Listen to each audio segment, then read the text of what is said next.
Hey, welcome back to Let's Talk Steelers from Cigars International here in Bridgeville. Don't forget the day before. You love going out the day before Thanksgiving, right? They call it Drinksgiving anymore. There's a big party here on Wednesday, November 26th here at Cigars International. It's all day long. So if you love cigars, if you love laughing, because the next day you got to go listen to Aunt Matilda complain about her bunions and say that the soup is good when the soup is bad. Come to Cigars International for your peace of mind, which should carry into Thanksgiving Day. All right, back to keys to victory for the Steelers in Chicago. Man, I wish I was there for this game.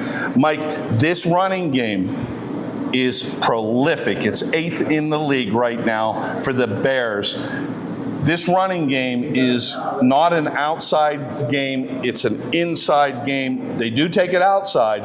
I'm really fearful for the Steelers linebackers. You've heard me talk about Patrick Queen all year long. How do you think this running game matches up against the Steelers defense today?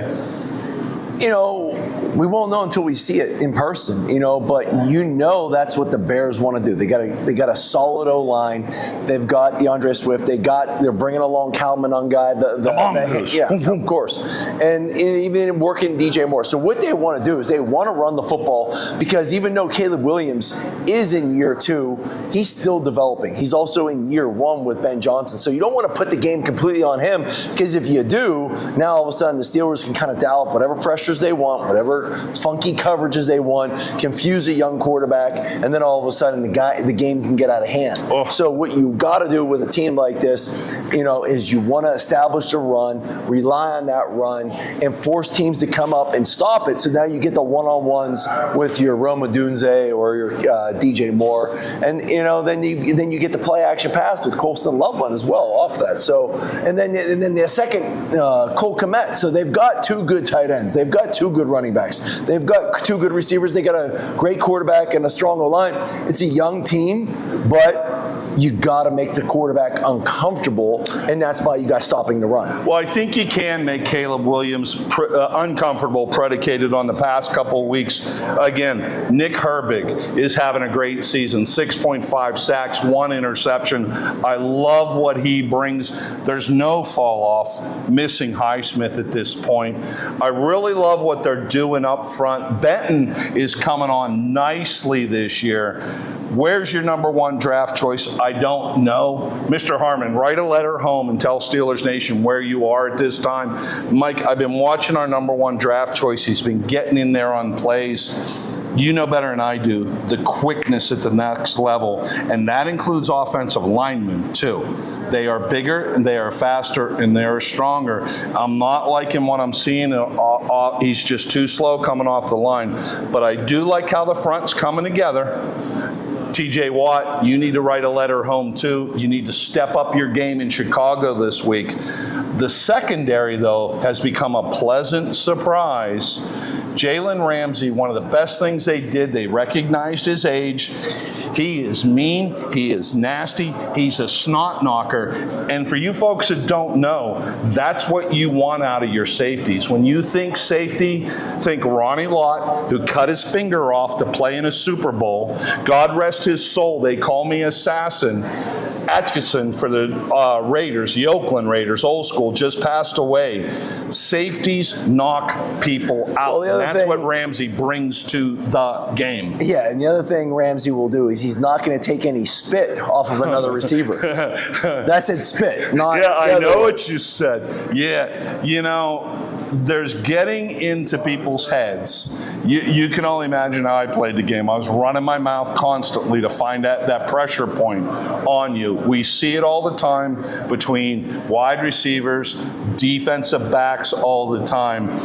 Old school football, that stuff happened all the time. Those 2 positions are the 2 most fragile positions. Mentally, diva? Divas. Listen. They're great players, they're great athletes, and they've got big egos. But the thing is and honestly, you can't blame them, because to play corner in the NFL or safety or DB and play receiver in the NFL, you kind of have to have a little bit of an ego. You have to have that little swagger to yourself. You better. You got to have that alter ego. I played with Brian Dawkins when he was in Philly. I mean, he had 2 lockers in the Philadelphia Eagles locker room. He had Brian Dawkins and then he had his football pads hanging up and all that stuff, and his Weapon X, and that was his alter ego. And he was a great teammate, great player, very, very faithful guy. You played with another diva, but by the name of Owens. Well, again, and there was Terrell, and there was T.O., and T.O. had his alter ego. That was T.O. But Terrell was a great teammate, great hard worker. Loved both of those guys. Brian Dawkins, never heard him say a swear word. He was a born-again Christian, very good with his mouth. He said dog it a lot, but I like that one. But he had his alter ego, Weapon X. Terrell Owens had his alter ego, T.O. And you even look at Justin Jefferson. He's got Jets. All these guys, they've got these egos, and they're gonna, a little thing here and there, you can set them off. It's hard, you got to be smart, but at the same time, everyone's watching that game. You sit there and you say, Jalen Ramsey, how dumb can you be? But I will say this, if someone spit on me, I probably would have reacted the same way Jalen Ramsey did. I'd be standing outside the locker room in the tunnel waiting for you if you spit on me. I've got a ton of respect for him, and honestly, I think the entire team and Coach Tom, I'm sure they probably were like, all right, now that we see the video, you got a point. Yeah. All right, so I love this game. This is old school football, NFC versus the AFC, the Bears versus the Steelers. I think your Steelers offense, regardless who starts at quarterback today, goes into Chicago against the 27th ranked defense in the league in the Bears. I think we put up points